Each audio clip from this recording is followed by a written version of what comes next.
kalau orang berbekam batal atau tidak. Dalam satu hadis kata Rasulullah SAW, aftarul hajim wal mahjum. Bahwasanya telah berbuka orang yang membekam dan orang yang dibekam, ya. Sehingga mereka mengatakan hadis ini kuat menunjukkan kalau orang yang membekam dia batal karena dahulu cara bekam dengan menyedot.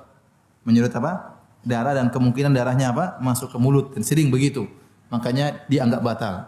Adapun al-mahjum yang dibekam batal karena melemahkan. Karena dahulu kalau orang bekam ya pakai sayatan sehingga darah yang keluar sangat banyak. Sehingga membuat dia lemah, dan syariat menghalangi jangan sampai puasa bukan mematikan orang, ya, tidak, karena tidak, tujuan puasa bukan buat orang semakin sakit, tidak. Nah, kalau orang sudah hijamah paksa puasa khawatir dia sakit. Oleh karenanya orang yang dibekam puasanya batal. Puasanya batal. Ini pendapat sebagian ulama. Sebagian ulama mengatakan bahwasanya hadis itu mansukh. Karena dalam satu hadis Rasulullah SAW mengatakan, sahabat mengatakan, ihtajama Nabi sallallahu alaihi wasallam wa huwa shaim. Rasulullah SAW pernah berbekam dalam kondisi apa?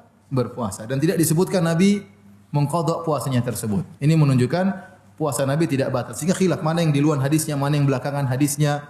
Tetapi kalau kita kembali kepada pendapat jumhur ulama, ya, maka kebanyakan ulama dan juga kebanyakan salaf menyatakan bahwasanya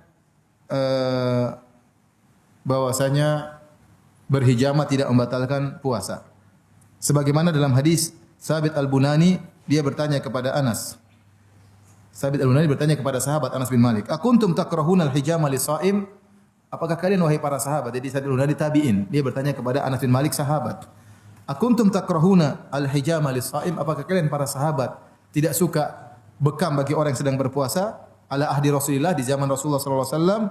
Qala la, kata Anas, la illa min ajli dha'af. Ya, illa min ajli dha'af, bahwasanya kami tidak suka kalau membuat lemah. Ya, artinya apa? Kalau sebabnya karena membuat lemah, ya. Kemudian juga dalam hadis Abu Sa'id Al-Khudri, jadi sebabnya karena masalah lemah. Karena hijamah membuat orang lemah dan mengkhawatirkan orang yang hijamah kalau puasa bertambah sakitnya. Hadis Abu Sa'id Al-Khudri, beliau berkata, "Rakhasa Rasulullah sallallahu alaihi wasallam lis-shaimi fil hijamah." Rasulullah SAW beri keringanan bagi orang yang berpuasa untuk berbekam. Para ulama berdalil dengan hadis ini, kata Abu Sa'id Al-Khudri, rakhasa, Rasulullah SAW beri keringanan bagi orang yang berpuasa untuk berbekam. Hadis ini mengisyaratkan bahwasanya hukum asal berbekam bagi orang berpuasa, hukum asalnya tidak boleh. Kemudian datang keringanan. Paham?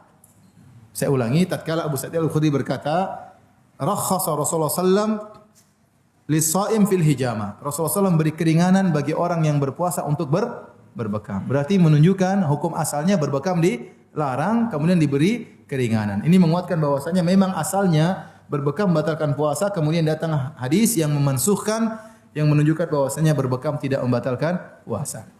Kalau seandainya kita memilih pendapat jumhur salaf bahwasanya bekam tidak membatalkan puasa, ini berarti donor darah tidak membatalkan puasa, apalagi cuma periksa darah tidak membatalkan apa?